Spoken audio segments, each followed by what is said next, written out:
Today we're going to be talking about something a bit different. I'm going to sort of stray away from the gun reviews and going to give a few different demonstrations.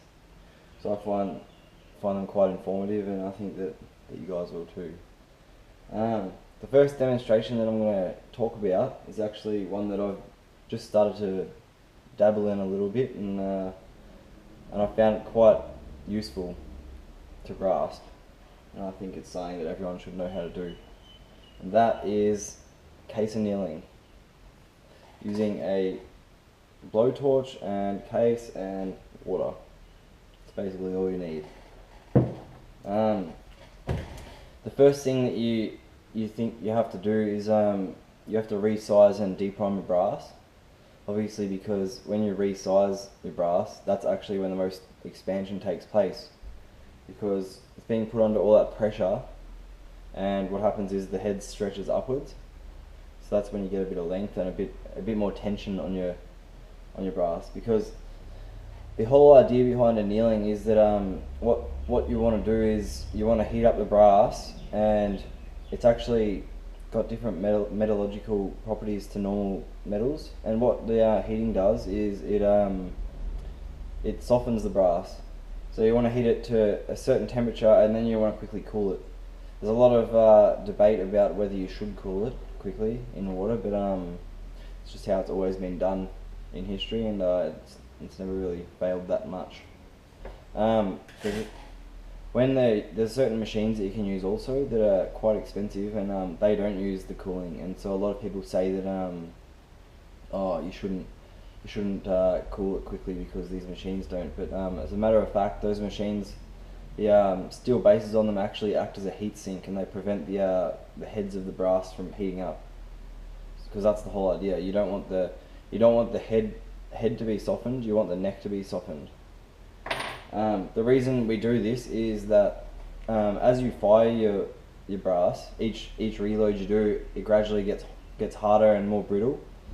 This is due to the gunpowder obviously burning in a case, and the neck heating up very hot and cooling down, because the neck's where most of the pressure and the heat goes through. So yeah, that's what makes it brittle. And eventually, if you continue using that brass, you might end up, worst case scenario, you might end up getting a case neck separation, and that's not good, because it means that it will split around the neck, and it will just go, it will be lodged into your chamber, and that's not good for anyone. Not only is it ideal for softening the brass, but you can also use it to get more consistent neck tensions, and I've found that annealing brass helps largely in the cartridge 338 Lapua Magnum that I reload, because I found that I was getting quite inconsistent neck tensions, and as soon as I started annealing, they all seemed to be very similar when I was seating the bullets. So that's another thing. When annealing, you also have to be very careful that you don't make the brass too soft, because this can become dangerous, as obviously it will make it so the bullets might be able to be seated further by knocking them in, or you might be able to pull the bullets out if it's too soft, and yeah, they're just some things to look out for. Alright, so let's get into it, guys. Alright guys, so there's a few things that you'll need for annealing. The first thing, the major thing I think, is the propane torch. This is the one I use. It's just a trade flame disposable skinny cartridge. It can be purchased from here in Australia from Bunnings. I think it cost me about $40. You can actually replace these cartridges for I think $15 for 3 of them. So it's quite cheap to do. The next thing I do, I bring some water, and I like to tip it into a tray, so I can just throw the bullets straight in there. That's very helpful for me, because as you'll see soon, the cases really do heat up, and the way I do it, they start to burn your fingers if you're not careful. So yeah.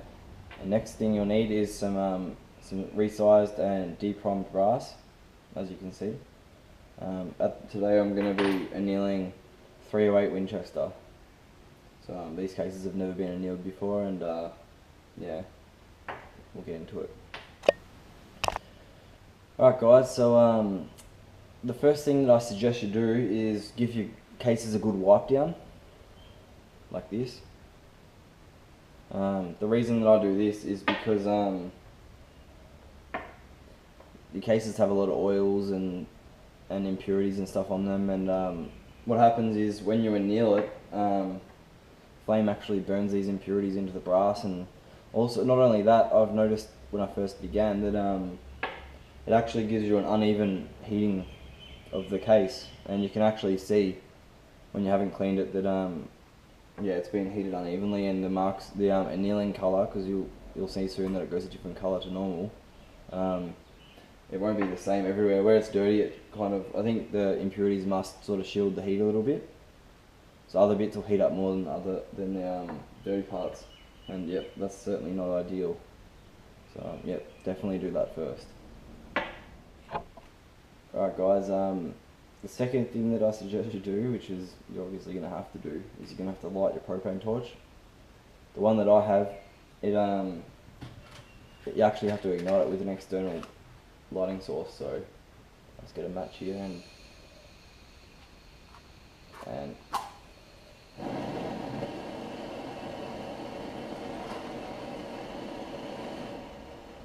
so with my propane torch, just always make sure it's pointed away from your face, because it's very hot. I can feel the heat from here, and it's not even at full power. So just be very aware of that, because it can burn you very quickly, and you certainly do not want that. Yeah, let's move on to the next part. Okay guys, so when you start annealing, you want to get the water close to where you're dropping the brass and where you're heating it, because when it gets to a certain temperature, you don't want the temperature to travel too far down the case. So yeah, when you first start putting the brass in the case, what I do is I like to hold it in my hands, because what that does is you can actually feel the temperature slowly move down the case, and when it gets too hot for your fingers, it generally means that it's the heat's traveled too far, like not too far, but it's traveled far enough, and you can drop it in the water, because you don't want it to get to the case head and soften that. So what I do is I hold it like this, and I go like this, and what you're looking for is you're looking for it to change to a very light pink, just about a quarter of an inch below the case neck. So you just pop it in the flame. Not sure if you can see that, but it's slowly changing colour, and then you drop it in the water, and that's it for that case. You want to hold it on about a 45-degree angle to the flame, because you'll find that the flame will actually travel up the case if you hold it so it's facing downwards. But yeah, so like, yeah, like that.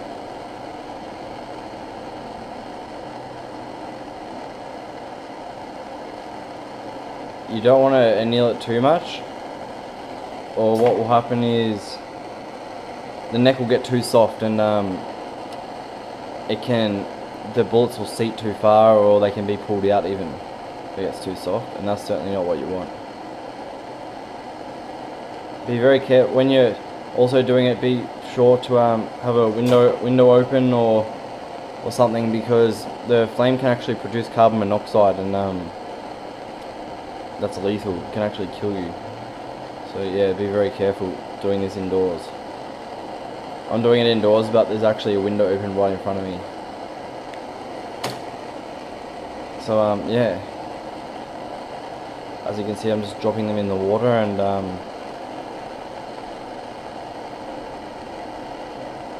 it's quite easy.